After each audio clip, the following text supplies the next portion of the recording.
Hey y'all, I'm Sarah. Welcome to Widow Wit and Wisdom. It is 2025. We made it. Oh my gosh, anybody else going, yay, I made it? But also kind of like, oh, yay, another year. Here we go again. Yeah. So, how were your holidays? Please let me know in the comments all your great stories. How'd you handle it? How'd you get through it? Is everybody okay? Like, how you coming into 2025 feeling? Like, you ready for this one? Or are you kind of like, ew? Let me know in the comments. My holidays did not go as planned, but, it was typical me, flying by the seat of my pants with my hair on fire, that's for sure. I actually took a road trip over the holidays. So for the first time in a long time, I got out of my little rural sphere of comfort where by now, 4 years into having purple hair, everyone's really kind of used to it. At most I'll get a like, yeah, hair color's looking good right now, Sarah, kind of thing. But I don't get like really approached about it anymore. People are just kind of used to it around here. I don't get out of a wide range area. So I went out to the Atlanta area and I did some errands and things like that. And all the stares and the glances, like I really started to notice them. First of all, I was anxious, out shopping. But I also got some really great questions and I had some really great encounters doing that. And it reminded me of why I do this, of why my hair is purple, because I had to answer that question numerous times. So I thought in today's episode for this first one of 2025, I would begin by sharing why my hair is purple and what it has taught me, because what it has taught me is why it is still purple after 4 years of doing this. So join me as I try to explain about my purple hair and what I've learned from it, because I think a lot of people can learn from it. It holds a lot of meaning for me. And when people actually ask me about it, for them too, I think. So here it goes. Okay, first thing about my purple hair. No, I wasn't born this way. It has actually been purple for 4 years. I did it in November of 2020, actually, kind of pandemic ending. My oldest son had just gotten married. I guess you could say I was having a bit of a widow moment, a lot of big feelings and emotions. First kid getting married, my husband's not there. And, there was a lot going on. And I just needed a big change. And instead of getting bangs, I went with purple hair. So it just felt better to me, I guess, than bangs. I've done the bangs thing and it just did not work for me. So wasn't going to try that again. Why not this, right? So I, of course, went with purple because I love purple. I love all shades of purple, always have. It's always made me smile. And at that moment, I needed a smile, so purple was going to do that. It also holds a lot of meaning for me in that purple and teal are the colors for suicide awareness.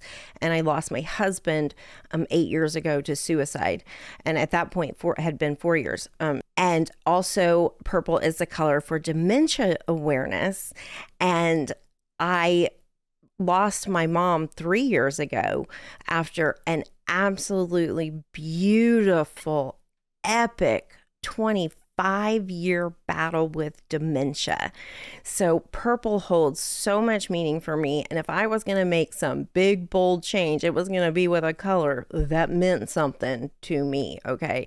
And again, it just makes me smile. So of course I chose purple, but what I was not expecting was the reactions of other people.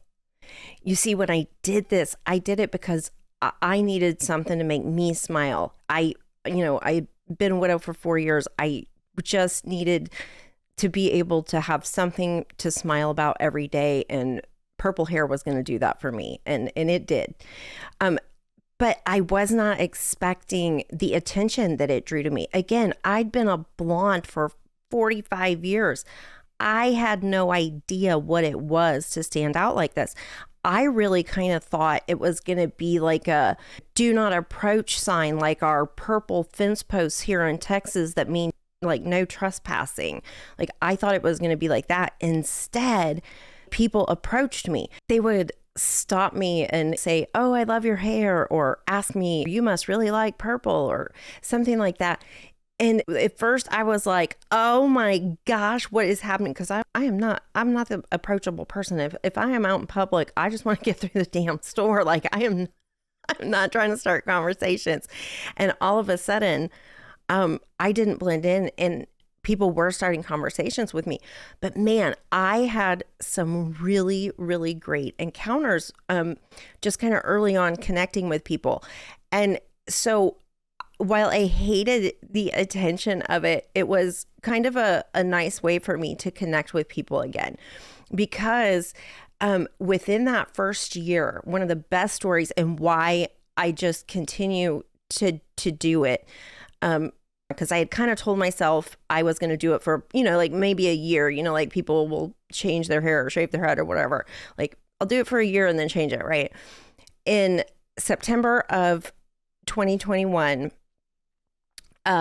Georgia, who I will talk about later, but my stylist, Georgia, that does my hair, had changed it to a purple and teal, which are the colors for suicide awareness. And my anniversary is in September, and it is also suicide awareness month. Actually, Suicide Awareness Day is on my anniversary. Go figure.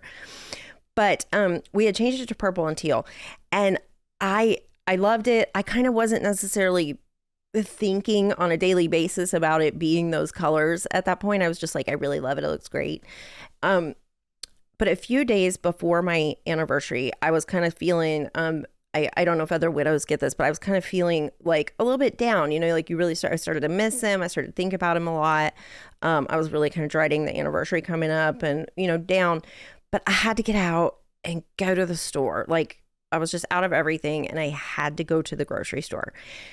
So I put my pants on and I drive the 30 miles to the grocery store, and I'm like, okay, just get through this. This is all you have to do today. Like just get through this grocery store. And so grab my cart, not really making eye contact with anybody, just trying to get through it.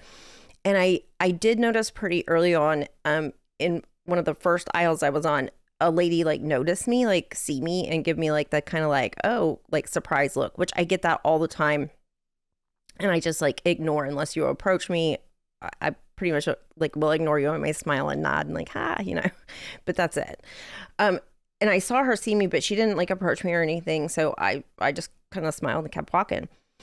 Well, a few aisles later, and it was on the toilet paper aisle, and everything happens to me on the toilet paper aisle in HEB. The same aisle happened to be where I had my very first panic attack after Jeff died, and someone else had to scrape me up off the floor.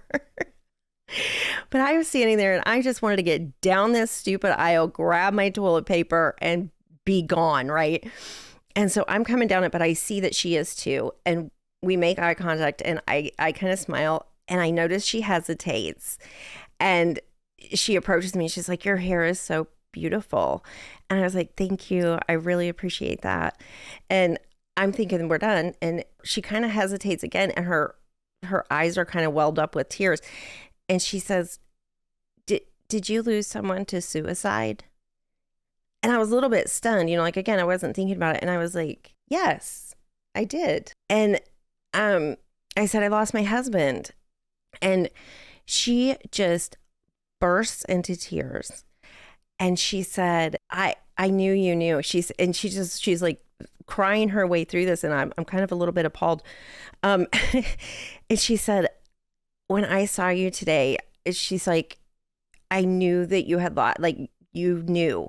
And I was just like, did you lose someone? And she said, yes, I lost my son a year ago today to suicide. And she said, I woke up this morning in so much pain and thinking no one knew how bad I was hurting. No one cared. No one knew this loss. No one even gave a crap about it. And why, like, why am I even still here? And why am I still hurting so bad? And she said, I didn't want to come to the store today. And she said, when I saw you, I just knew that you knew my pain. And we both stood in that toilet paper aisle and cried our grief out for a few minutes, let me tell you. But that day on that drive home, I cried my way home for her loss, for my loss, but just for the moment that that was. And I just kind of vowed to myself, my hair is forever for anybody out there that needs a beacon of I get it. I will cry with you. Like that is what it is for. And in that moment, it just really reminded me and solidified forever why I do this. It was such a special moment. It brought so much awareness to me that I'm not the only one struggling. I'm not the only one that did not want to get up and go to the grocery store that morning. And my hair changed that for both she and I. And if my hair can do that, if my hair can let someone else know, like just kind of be the smile in their day, the happy moment of sunshine that they needed, even if we don't make contact, you just see the color purple and it makes you smile like it does me. Like that's what it's for. You know, if it opens a conversation, and since that conversation, and even before that was one of the most meaningful to me, but many, many more conversations have happened like that, that are just beautiful moments of people going, I see someone who would understand how I'm feeling and that I can open up to. And I want to be that because I know what it's like to not have that, to need that and want it. And so, yes, you know, there is criticisms about my hair. I get a whole lot of, you know, snarky comments, rude comments, mean conversations, but the meaningful conversations, the reasons I do it, those far outweigh any comments or hurtful things anybody could say. And man, if you got, you know, shit to say, I'm probably I may not be your person actually. Because again, I've been doing this 4 years. I got all the comebacks. Okay. I'm used to it at this point. And I will take it because thick skin over here, you know, one of the things I have found out about my purple hair, and it's kind of what I call, it's like the superpower of the purple hair, has been, it is a very quick judge of character, both mine and yours, because how I react in the moment is also a judge of mine usually.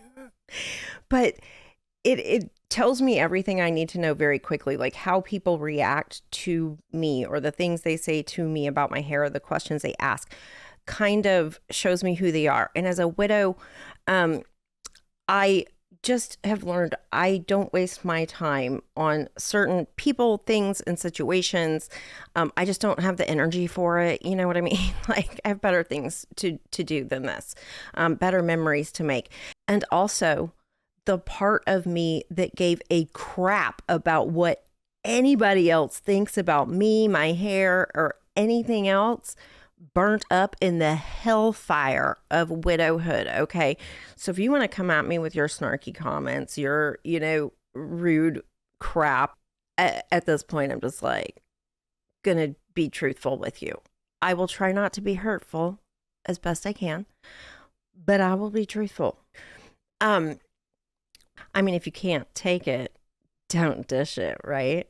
Because I will serve it right back to you, especially these days. Again, I don't care. I stand by my reasons and I am strong in them, okay? But there was this one day, I've got to tell you, that sums up my purple hair, all the things about it all at once.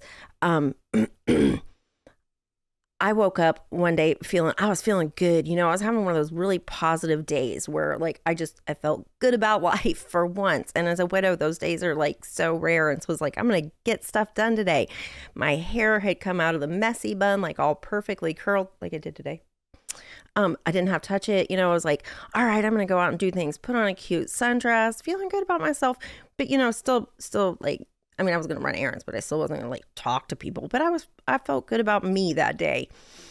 And I go to run my errands. And as you do, I found myself in a line. There was a woman at the counter being helped and another woman already waiting when I walked in and stepped into this line. And, I'm like, oh, okay, it's a wait. Like usually I'd be like super anxious about that, you know, and I'm like, cool, you know, it's a wait. I can stand here and wait. I kind of smiled at the woman waiting in front of me as I walked in, and she kind of like, you know, turned around real quick. And we're both standing there. But the woman at the counter was very upset about her service and very vocal about it and really ripping into the woman behind the counter, who eventually steps away and goes in the back to take a breather, but, to figure out what the problem is and how they were going to solve it. And so, as she did, the woman turns to the rest of us and is again expressing her displeasure with the service. Now, as she's doing that, I am mentally trying to stay Susie Sunshine over here, but I'm thinking to myself, like, okay, I'm feeling good today. I don't really want to engage, but if I'm ever going to, like today would be a good one. And I had met that lady, like a week or so prior, and given her the number for an electrician. And so I'm like, I'll just try to change her focus. And I ask her, I say, hey, like, I don't know if you remember me, but I gave you that number for the electrician. Like, did you get a hold of him? Did you get service out of your place? I hope that's working for you.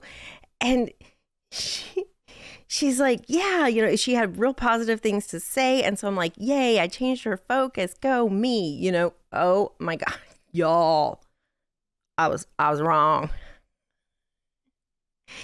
She takes a breather as we're waiting, and she turns on me and she goes, I just have to ask you, like, this purple hair thing, do you do that just for the attention? Like, I feel like people like you just do stuff like that because you need attention all the time, and you just want attention. And y'all, when I tell you, while she was on her tirade about how she felt about my hair, time slowed down, and what was going on in my head was this: how are we handling this one?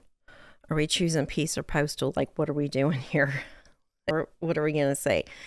And I just in that moment went, again, you're having a good day. If ever there was a moment to just like stand on grace and truth, this is it.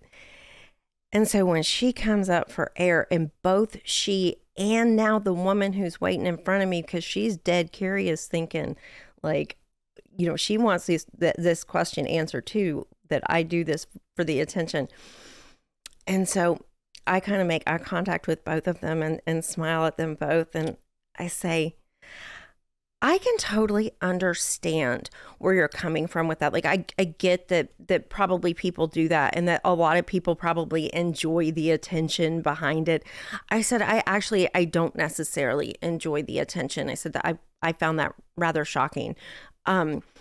It makes me smile, first of all, but I mostly do it because it doesn't just make me smile. I do it for suicide and mental health awareness, because I lost my husband a few years back to those things. And it reminds me every day to be a kinder, gentler person and not make snap judgments, and to be a shoulder to lean on for someone that may need it, or a smile to someone that may need it. So that's why I do it. It just serves as a reminder to me and sometimes to others, And I said, I can't figure doing it just for the attention. Like, what a pain in the ass for just attention. I was like, to me, that would not be worth it.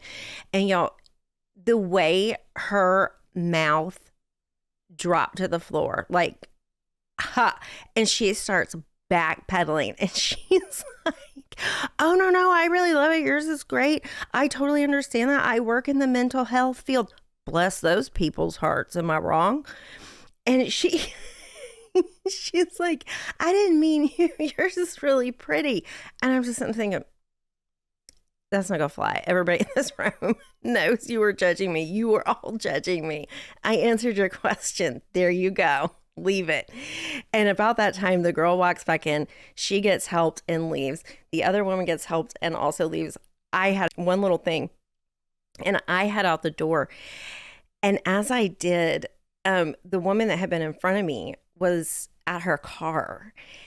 And I'm just kind of like still, honestly, like a little bit shaky, get kind of like this adrenaline shake after something like that, especially somebody like me who has social anxiety and gets awkward anyway, right? So I get back to my car, and I'm like about to get in and put my stuff in the car. And the other woman walks up to me, and she says, I've just got to tell you, what just happened in there. She said, you handled that beautifully. First of all, I just have to say that you did it perfectly.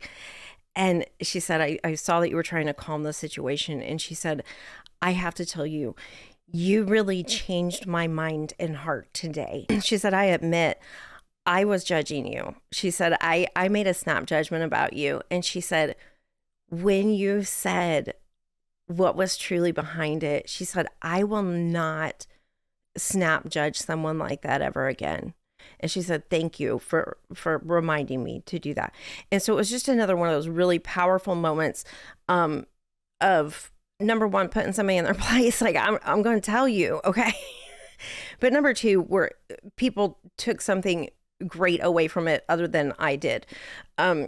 Because for me, that was a big win too, personally, because I didn't just honestly snap back at that woman really rudely. I simply said my truth. I was calm. I was kind about it. I was even understanding and empathetic. Okay, maybe slightly passive aggressive here and there, but Lord have mercy. But it was just one of those moments, again, where it really taught me that doing this doesn't just help me, it helps others. It helps them understand to be kinder and gentler to other people, because I am not afraid to tell them that, like, hey, you're kind of being a jerk. I mean, I'll try not to be a jerk while I'm doing it again, but but one of the other things I get a lot about my hair, and one of the comments that I really truly cherish the most is, wow, that's brave of you. Like, I would never be brave enough to do that. And let me tell you, I wasn't either. Again, I was a blonde for until I was 45, literally all my life, some form of blonde. I never stepped too far out of that comfort zone. In my late 30s, early 40s, I did add color under the blonde, kind of to it, like the streaks or the bottom of it, like you do. So I fit in, for the most part, right? So doing this, it took being brave. It took being bold. It took widowhood, baby. Okay, let me tell you. It took widowhood, Jesus in Georgia. One of the best questions I ever got asked about my hair came from a 3 or 4-year-old. And she asked me, Sarah, did Jesus make your hair purple? And after I picked myself up off the floor laughing about that one, I said, well, kind of, honey, he helped. It was Jesus in Georgia. Because it took both of them making me brave enough, bold enough to step outside my comfort zone and truly be brave enough to not only do it, but really truly embrace it, and use it for kind of, like I said, that superpower of awareness and understanding and knowledge.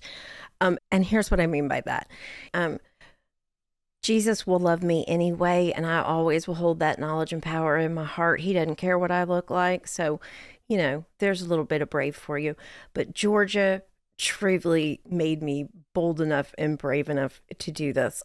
I have been with Georgia. She has been doing my hair for over 18 years, I want to say, close to 20 years now.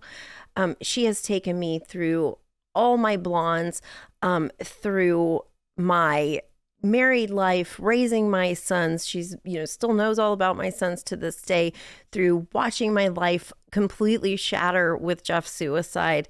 And still to this day, just the shit show that widowhood has been. And Georgia is the person who has, no matter how I roll in, whether I'm crying or laughing, she and her team, and it's Salon Demi in Houston, they love me anyway. They're like, you're still pretty. Doesn't matter. You're okay. They literally have really kept me strong. But Georgia really made me brave enough. And, when I was thinking about doing it, I was at that platinum blonde point. And she was like, if you're ever going to do it, now's the time. Because we had talked about it. And so I was like, okay, I'm ready. And she was all in, and she executed the most amazing, lilac and purple. I will have to try to insert some pictures somewhere along the way here if I can figure that out. Probably not. But she really made me fall in love with it. Like, again, told me, like, sat me down on the chair and she's like, if ever there was a time you're going to do this, first of all, your hair's already the platinum blonde. So we're ready to go with any color you want. What do you want? And I was like, oh, I don't know. I kind of want purple. And she was like, then go all the way purple. And I was like, I just don't know if I just don't know if I can. And she was like, Sarah, if ever there was a time in your life to do it, she said, your son is married, your kids are both adults, you're a widow, you're totally on your own. Like, what do you want to look like? What do you want to see every morning? I mean, she really like put it up in front of me, and I was like, be bold, like be bold. Why not? And so that's why I say Georgia made me brave enough, and her salon is just one of those places that as a widow I look forward to going every month. Again, it doesn't matter how I roll in, they love me anyway. I always get a good laugh or cry or a great moment. I call it my therapy sessions. And I always leave there feeling more loved, more cherished, and just a little prettier, both inside and out. So Georgia really made me, again, like I said, brave enough. Like, she not only helped me do this, and she is the only person I would trust to do something like this with my hair. Like, this was not a snap decision. I mean, it was kind of a snap decision, but it was one of those, like, I trust you totally. I wouldn't have just gone like anywhere to someone I didn't know or trust implicitly to do this. But it really has truly been, I'm so glad she made me brave enough to do this. Like, I'm so grateful to her and her entire team for not only holding me together when I'm always in crisis, but for just always making me feel good, like, no matter whether I am good or not. Okay. But everybody needs a Georgia in their life, seriously, because she did remind me that it is okay to be brave and bold. It does not change who you are on the inside at all. In fact, sometimes it can make you better. So yeah, that is just a little bit of how and why my hair is purple and what it has taught me, and where it has taken me, and what it means to me, and what it can mean to others. Like, don't be afraid to be brave, to be bold. As long as you know what you're doing it for and what your truth is, and it makes you feel good, have purple hair, have pink hair, have whatever hair you want, whatever makes you feel good. And for me, sometimes with this purple hair, it is the only smile I get in an entire day, or compliment that I have had in a long time. So I am truly grateful for all the kind compliments. I appreciate it. Again, as a widow, like, my husband's not here to tell me, like, wow, you look nice today, or you look like you're having a good day. So the compliments when I'm out are always, I appreciate that. So if you enjoyed that or took anything away from it, please leave a comment below. And please join me here for more Widow Wit and Wisdom. Please subscribe, like, follow, share, whatever the things are. I'd really appreciate it. And I hope to see you here again soon. And don't forget, extend a little more grace, try to be the light in someone's day, and always smile at purple.